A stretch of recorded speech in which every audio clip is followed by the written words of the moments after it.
So what about your practice and like we hear about this a lot actually really in this community about sort of like the concierge type of, practice and what that looks like and how that works.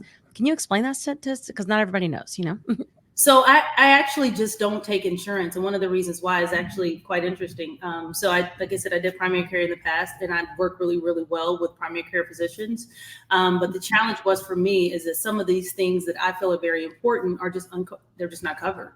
And so I feel like more of a gap. I feel those gaps in the system. For instance, I spend a lot of time with patients when they come in for weight loss. We go to the root of the problem, right? So a lot of times it could be, multifactorial, meaning that, you struggle with weight your whole life, or some people even say, it's padding for pain, meaning that they've been dealing with trauma and this is the way that they've dealt with it. So we trying to deal with all that is difficult. You can't build necessarily for that. And I had a conversation with a friend today, actually, who was talking about how he got what's called a kickback, right? Saw a patient for a primary care service, billed the insurance company $169. And so the insurance company, this is how they pimp us, contacted him and said, we're going to charge back $100 and we're going to pay you $69 for that visit, even though he did the work, spent the time. Yeah.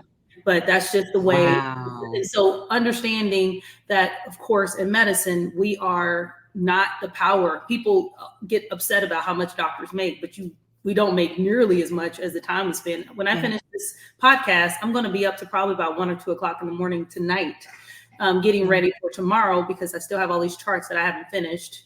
I just finished seeing the patients. I didn't finish charting it. And so that's the challenge. That's the challenge that we unfortunately don't have the power to necessarily always get what we deserve. And so a lot of times I spend time with my patients talking to them about these things. And we've been prescribing these medicines, believe it or not, for a very long time. And outside of diabetes, and the way I talk to patients and the way I deal with them, we talk about nutrition. I practice what's called lifestyle medicine. And that's something, again, I just don't get compensated for if I, get traditional medicine.